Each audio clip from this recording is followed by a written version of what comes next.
ఈ ఒక్క కర్రీ ఉంటే చాలు నిజంగా చికెన్ని మటన్ని మర్చిపోవచ్చు అనమాట. హలో ఎవ్రీవన్, అందరూ ఎలా ఉన్నారు? నేనైతే చాలా బాగున్నాను. సో ఈ రోజు అయితే మీ ముందుకు ఒక మంచి కర్రీ తీసుకొచ్చానమాట. మా వైపు అయితే వీటిని పుట్టగొడుగులు అంటాము, కొంతమంది పుట్టకొక్కులు అని కూడా అంటారు. ఇంకా అందరికీ కామన్గా ఇంగ్లీష్లో అయితే మష్రూమ్స్. నాకు చిన్నప్పటి నుంచి కూడా ఈ మష్రూమ్ కర్రీ అంటే చాలా చాలా ఇష్టం. ఇదివరకంటే పుట్టల మీద, పొలాల గట్ల మీద దొరికేవి. ఇప్పుడు మాత్రం నాటు పుట్టగొడుగులు దొరకాలంటే చాలా కష్టం, అసలు అవి దొరకట్లేదు. కానీ మనకిప్పుడైతే అవన్నీ కూడా సూపర్ మార్కెట్లో దొరుకుతున్నాయి. అవి నాటు పుట్టగొడుగులు కాదు కానీ నార్మల్గా ఫార్మింగ్ చేసి పండించిన పుట్టగొడుగులు అనమాట. ఇంకా వీటి టేస్ట్ విషయానికి వస్తే నాటు పుట్టగొడుగులు కన్నంత టేస్ట్ అయితే ఉండదు. కాకపోతే గుడ్డి కన్నా మెల్ల బెటర్ అని చెప్పి అవి దొరకకపోయినా కానీ వీటితో అయితే సాటిస్ఫై అయిపోతున్నాం అనమాట. పల్లెటూరులో ఉండే వాళ్ళకైతే ఇప్పటికే అవి దొరుకుతూ ఉండొచ్చు, వాళ్ళు మాత్రం నిజంగా చాలా లక్కీ.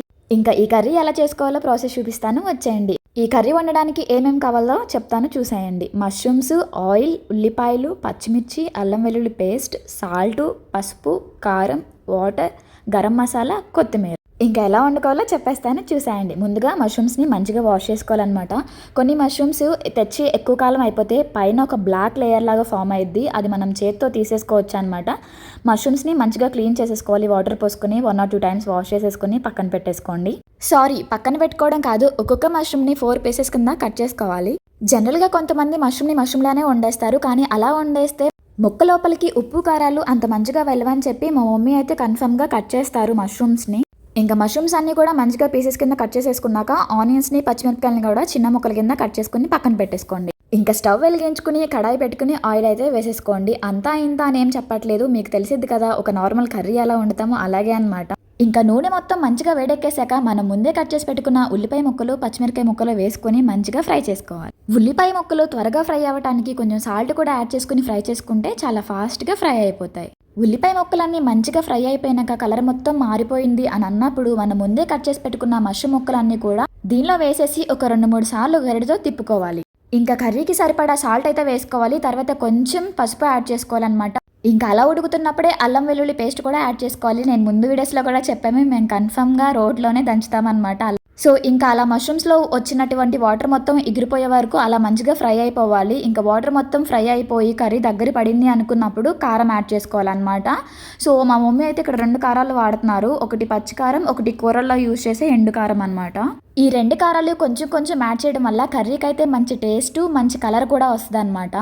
కారం యాడ్ చేసేసుకున్నాక ఒకసారి గరిటతో అలా కర్రీ మొత్తం తిప్పేసుకున్నాక ఇంకా వాటర్ యాడ్ చేసుకోవడమే. మరీ అంత ఎక్కువేమీ వాటర్ వేయక్కర్లేదు, ఆల్రెడీ మష్రూమ్స్ మంచిగా ఉడికిపోయాయి కాబట్టి మనకు ఆ గుజ్జు కర్రీలో గ్రేవీ ఎంత కావాలి అనుకుంటామో దానికి సరిపడా వాటర్ వేసేసుకుని ఇంకా వాటర్ మొత్తం మంచిగా ఎగిరిపోవాలన్నమాట.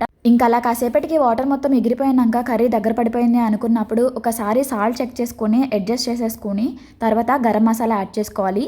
నేను ముందు వీడియోస్లో కూడా చెప్పాను అనమాట, ఇది మా మ్యాజిక్ మసాలా ఇంట్లోనే తయారు చేస్తామని చెప్పి. నేను ఒక షార్ట్ వీడియో అప్లోడ్ చేద్దాం అనుకుంటున్నాను కానీ అసలు అవ్వట్లేదు. మేము నాన్ వెజ్ కూడా ఇదే మసాలా యూస్ చేస్తాము. ఇది యాడ్ చేయగానే కర్రీకి అయితే సూపర్ ఫ్లేవర్ వచ్చేది, సూపర్ టేస్ట్గా ఉండిద్ది అనమాట. ఇంకా చివరిలో మీ దగ్గర ఉంటే కొత్తిమీర యాడ్ చేసుకోండి, కొత్తిమీర లేకపోయినా కానీ టేస్ట్ అయితే నిజంగా చాలా బాగుండిద్ది. మా ఇంట్లో లేదు, మేము యాడ్ చేయలేదన్నమాట. ఇంకా అంతే, వండటం అయిపోయినట్టే. ఇంకా మంచిగా వేడి అన్నంలో ఈ కర్రీ వేసుకొని తింటే అదిరిపోయిద్ది అనమాట. ఇంకా నేనైతే మంచిగా అన్నం పెట్టేసుకొని ఒక పట్టు పట్టేశానమాట. తనివి తీరా తిన్నాను, ఎన్నో డేస్ తర్వాత తిన్నాను మొత్తానికి మష్రూమ్ కర్రీ అయితే. జనరల్గా నాకు డిగ్రీ అయ్యే వరకు కూడా మష్రూమ్స్ అసలు ఇలా బయట అమ్ముతారని తెలీదు. మామూలుగా పల్లెటూరులో పొట్ల మీద గట్ల మీద దొరుకుతాయనే తప్ప బయట ఇలా సూపర్ మార్కెట్స్లో దొరుకుతాయని నాకు తెలియదు అనమాట. సో మొత్తానికి తెలిసినప్పుడు మాత్రం నిజంగా చాలా హ్యాపీ అనిపించింది. ఇంకా అప్పటి నుంచి తినాలనిపించినప్పుడల్లా వెళ్ళడం, తీసుకురావడం, మా మమ్మీ చేత వండించుకోవడం, తినేయడమే అనమాట. కానీ ఒక్కొక్కసారి దొరకకపోవచ్చు. ఇంకో విషయం నేను అబ్జర్వ్ చేసింది ఏంటి అంటే, కొంతమందికి మష్రూమ్ అంటే ఎంత ఇష్టమో అసలు కొంతమందికి కొంచెం కూడా ఇష్టం ఉండదు, ఎందుకో తెలీదు. నాకు మాత్రం వాళ్ళని చూస్తే జాలేసిద్ది, ఎందుకంటే దాని టేస్ట్ నిజంగా తిని ఆస్వాదిస్తేనే అర్థమవుతుంది. ఇంకా ఈ పుట్టగొడుగులు తినడం వల్ల ఓన్లీ మన నోటికి రుచే కాదు, మన హెల్త్కి కూడా చాలా మంచిదన్నమాట. మన ఒంట్లో ఉన్న కొలెస్ట్రాల్ని తగ్గించడానికి ఉపయోగపడిద్ది. ఇంకా మన బ్రెయిన్ హెల్త్ ఇంప్రూవ్ అవ్వడానికి, అలాగే బీపీ, బ్లడ్ ప్రెషర్ని తగ్గించడానికి కూడా ఇది ఉపయోగపడుతుంది.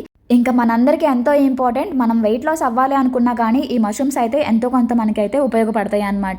సో ఇంతకీ మీకు మష్రూమ్ కర్రీ తినడం ఇష్టమేనా? నాకైతే చాలా అంటే చాలా చాలా ఇష్టం. ఒకవేళ మీకు ఇష్టం లేదు అనుకుంటే మాత్రం ఇలా ఒకసారి కర్రీ ట్రై చేసి చూడండి, ఖచ్చితంగా మీకు నచ్చిద్ది. ఇంకా అసలు ఇప్పుడు మెయిన్ కార్తీక మాసం కాబట్టి ఎవరైతే నాన్ వెజ్ జోలికి వెళ్ళకుండా ఉంటారో వాళ్ళకి నాన్ వెజ్ గుర్తొచ్చినప్పుడు ఈ కర్రీ తిన్నారా అంటే అసలు ఇంకా నాన్ వెజ్ మాటే మర్చిపోతారనమాట. చలో బాయ్ బాయ్.